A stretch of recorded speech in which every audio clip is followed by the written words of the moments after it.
We're gonna start off with a spoiler. This fridge I'm installing in the boat is a 110 volt apartment style fridge. It's $220, and considering the 12 volt one is 10 times the price, I don't think it's worth it anymore. So let me get into why.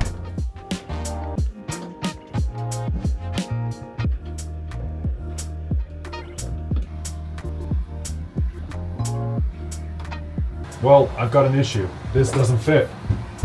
I measured it and everything was exactly perfect because the porthole's right here. I had no spare room whatsoever, but yet I still messed up and I forgot about the trim on the door.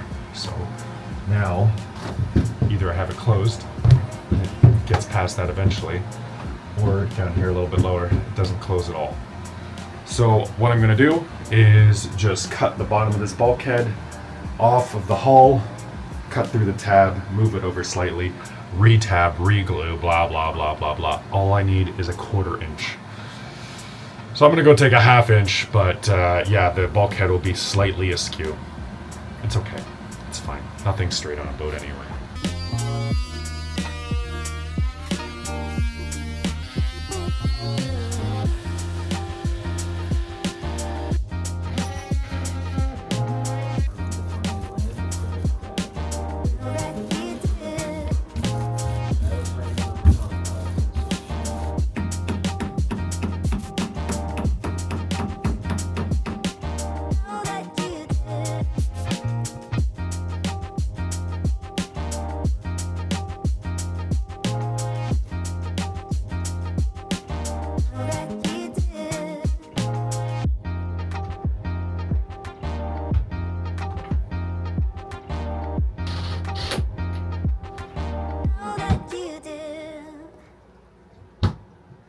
All right, this is my new fridge.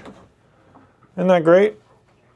So this is an apartment fridge, which means that it's not marine rated. And you might be saying, hey Simon, that's very silly to get a non-marine rated fridge for your marine rated life. But I'll tell you why it's not. And one of the biggest reasons right out the gate is this fridge is $220. That's way cheaper than servicing a $2,500–3,000 marine fridge. And I've had those marine fridges fail on clients' boats, on my boat, all over the place. They fail pretty regularly. There's a lot of problems with them. They have an added complexity of the step-down converter built into them to turn 110 volts down to 12 if you want to plug it into shore power. Those fail constantly. And I've had a lot of other issues with thermometers, thermosensors, and the compressor itself is pretty steadfast. Honestly, I find that the 12 volt compressor isn't that different from the 110 volt. The main thing is just the wire gauge. Stuff that runs 110 volt can run a smaller wire gauge and be plenty efficient. So I had to swap the doors so that they open the right direction for access from the galley, which is right over here. This is my charting table right here. Back there is the aft cabin, and here is the engine room. So what this is part of is my new hallway of hum. So in this hallway, I'll have the compressor from the fridge, the compressor from the freezer, and I'll have my inverter, solar charge controller, and other batteries and stuff all sitting in this hallway, making a slight humming noise that helps isolate the forward part of the boat from the aft part of the boat noise-wise. I'm already finding that I can have people up front chatting, normal conversation levels, and in the back of the boat, I really can't hear it. It's a huge luxury of having a center cockpit 50-foot boat. It's pretty sick. But yeah, the fridge is not a perfect solution because it's still not set up for listing. So these doors have no latches on them yet, something I will do. And of course, there's nothing to hold stuff on the shelf. It's just a flat shelf. So if I was on a starboard tack, the contents would come spilling out here as soon as I open the door. In fact, the door would open itself once I'm more than 10 degrees or so. So something to modify on these fridges, but considering I'm saving over $2,000 by doing it this way, I don't mind making my own little modifications.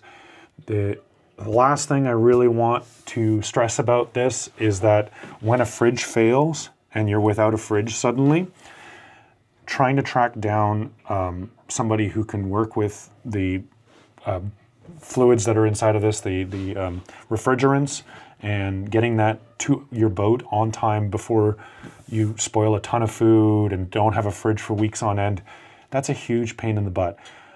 And it costs a lot more than this fridge does. So instead, I can yank the fridge. It fits through these narrow 19.5-inch doorways, out the companionway, and a new one can go slot right in where this one is. And this is a mass-produced fridge. A bunch of different companies make the exact same fridge, the exact same size. So it's really not a bother to just replace the fridge if ever I have any problems with it.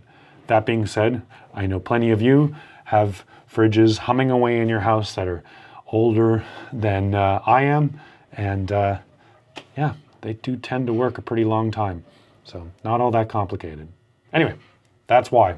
I'd rather go household these days. The efficiency gains from the 12 volt just aren't there. I'm running a 48 volt battery pack, so 12 volts not even that efficient for me.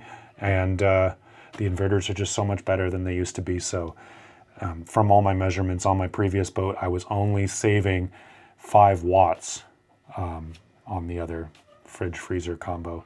And it was the same kind of battery setup and inverter setup that I'm running on this boat. So I just figured it wasn't worth spending $2,500 to $3,000 on. Thank you for coming for my TED Talk. Stoked to have a fridge. So now the fridge is in, let's talk about what's behind the fridge. I have 4 shelves with 12-inch spacings, enough for high capacity lithium iron phosphate batteries. Now, the added benefit of having lithium iron phosphate, there's no lead acid water I need to top up. It's completely maintenance free. I can set them down on their sides if I need to make them fit better, but that opens up storage opportunities that just didn't exist 10 years ago. So I've got space enough for 20 kilowatt hours worth of battery storage just behind the refrigerator in a space that previously, with the previous 12 volt fridge that was here, was completely wasted. There was just nothing back there other than rotten wood and rotten bits. Now these batteries are nicely sealed with silicone along the plastic lids of them and epoxy coated terminals. So I'm not worried about corrosion or other issues that might happen with the lead acid batteries. Now they weigh a significant amount compared to something else I might store, but compared to lead acids and compared to the capacity, now that 20 kilowatt hour pack that I can fit just back there is bigger than this boat has ever had. And that boat, this all used to be battery storage, all of this space. And now it's fitting all back there. So EcoWorthy have their 280 amp hour 12 volt battery that runs the entire 12 volt system on my boat. That fits on just one of my 4 shelves. So it's kind of, I mean, I don't have any more batteries than that. I can just put all my batteries behind the fridge right now, but I still have all this space to work with. Their system has got low temperature sensors, Bluetooth, and it's just completely maintenance free. So I don't need to actually access it. I don't need to get back there. And if I ever did, it would be kind of a pain because I do have to move the fridge to get at the batteries. But the advantage is because they're lithium iron phosphate, because they're not lithium polymer, they're not lithium ion, they're not flammable, dangerous things. They just create smoke if they ever explode. And I've never seen one do that. I've messed with a lot of these batteries over the years, and the worst thing that's going to happen is a BMS failure usually. And at that point, I can isolate the battery with a breaker from over here in my control area. So having these storage options just opens up a whole new world of how much battery storage I can put on this boat. And with EcoWorthy's incredible density at an incredible price, I don't know why people are even bothering to look at anything else anymore. So if you want a look at that battery, the link is in the description. Thank you so much to EcoWorthy for sending it out. Let's enjoy this boat.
That's a nice screen.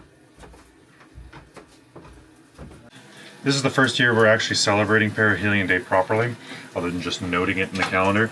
And so we're building new traditions, and I think one of them should be to watch a Formosa 51 in a movie. And our favorite of those movies is the Formosa 51 classic, Captain Ron. So we now have a projector screen. I got my Amazon projector. This one is a very reputable brand, Dangbei N2. But I did a lot of research and I'm actually quite proud of this one. And it works pretty good. For some reason, it has an auto leveling in it though, which, because the boat's listing to starboard of it, it always cockeyes. Watch there, it cockeyes. Auto screen failed. It cockeyes every time. So I gotta go manually fix that. But it's a very great, smart projector and it's not too much money. So I think it's a good fit for the boat. The boy I looked at yesterday. How much is it? 30 minutes. So what is Perihelion Day? So Perihelion Day, it changes every year, although usually, like last year was like January 2nd to this year it's January 3rd. But it is the moment in the year where the Earth is closest to the sun. Oh. So every astral body has a perihelion. The Earth this year in the year 2026 is January 3rd. But it also raises a good point because there's like a specific time that is perihelion. So then high noon at that time is a place. So therefore, at some point, and I did the math a couple years ago, and it was like near Hawaii or something, but there's a point somewhere in the world that I could be on perihelion, at perihelion, during perihelion. Oh, that's so cool. Which would be kind of cool. It's similar to like when the Earth goes into eclipse with the moon and stuff, where it's like just visible at a certain point on the... Yeah, there's nothing visible happening. Like you can't see anything specific. And the fact that it's in January is kind of ironic because it's like cold. But yeah, we are technically closer to the sun now than we will be at any point this year. Thanks for including us. Mm-hmm. And its successful completion will signal that she's ready for our... Look at that boat! Wow. Yeah! It's a cool Formosa! Whoops. I love that it was suddenly wood when it was aluminum before. Like, look, It's aluminum again. Aluminum again. All right, thus concludes another Creature Comfort Upgrade Winter episode. Thank you guys so much for watching, and happy Perihelion Day. If you'd like to argue with me about my choice to put a residential fridge, 110 volt fridge instead of a 12 volt fridge, by all means hit up the comment section. But if you'd like to do it in person, Vancouver Boat Show, January the 15th in the evening and the 16th in the morning. I will be at the creator booth at the Vancouver Boat Show in 2026. Please come out, check it out. There's a link to that in the description and a coupon code for tickets to that boat show. It's down there. Click on that. Hopefully we'll see you guys there. If not, I'll see you next Friday for the next episode. Cheers. Thanks for watching.